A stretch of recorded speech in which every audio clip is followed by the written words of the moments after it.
So, you got yourself a GH5 and a speed booster. Now you need lenses. I got you.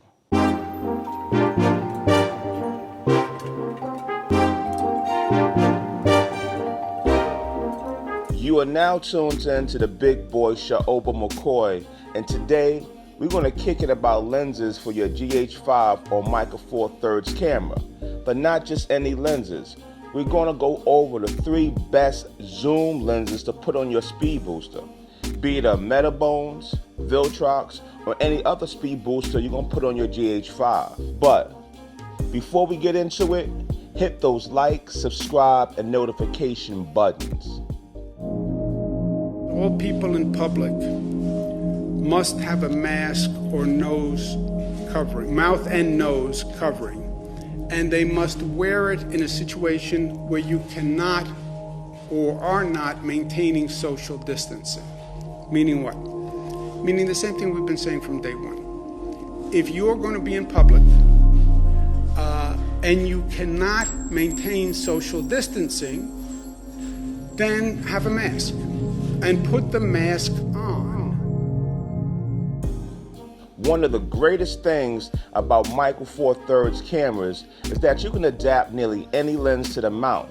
Just pop on a speed booster and you're good to go. And no doubt, you heard about the benefits of using the speed booster. Wider angle of view, better light gathering, the whole 9. But the question is, what are the best zoom lenses to put on your speed booster? I'm here to tell you that you only need 3. And all these lenses need to share some characteristics so that you can get the best image out your GH5. The first thing that all these zoom lenses need to have is a constant aperture. You really don't want the exposure changing on you when you're zooming in and out. The second characteristic is that all these lenses need to have the same filter size. There's a little wiggle room in this area because you can get step-up rings to fix all this. And finally, all these lenses need to work with the same type of speed booster. For me, I use a Viltrox 0.71, so all my lenses are designed for APS-C sensors.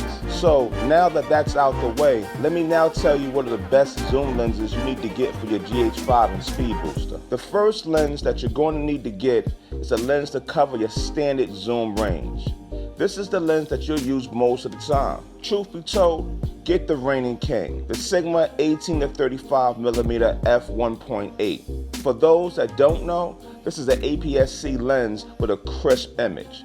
It has a 72mm filter thread, so just put on a 77mm step-up ring. When you put this lens on a speed booster, the field of view becomes 26 to 50mm. This is going to be your lens for reverse shots and over-the-shoulder shots. A good lens, the best. The second lens you need to pick up is a wide zoom. I'm going to tell you, get that Tokina 11 to 16mm f2.8. It's another APS-C lens, but this one has a natural 77mm filter thread. Your speed booster is going to transform this lens to a field of view of 16 to 23mm, making it really good for establishing shots and unique angle shots. The last lens that you need to get is a telephoto lens. This is where the Sigma 50 to 150 comes in play. It's a constant aperture of f2.8 and has a 77mm filter thread. On a speed booster, it becomes a 71 to a 213mm lens. A big bonus is that it also has image stabilization, which comes in handy when you're using this lens. Now, a lot of dudes stay confused on why I don't suggest the Sigma 50 to 100, which is another fine lens. It came down to the filter size and the image stabilization on the lens. One really good side note is when you use the 50 to 150 with the X teleconverter feature on the GH5, it goes up to a 298mm lens. That little bit extra comes in handy when you need a longer reach.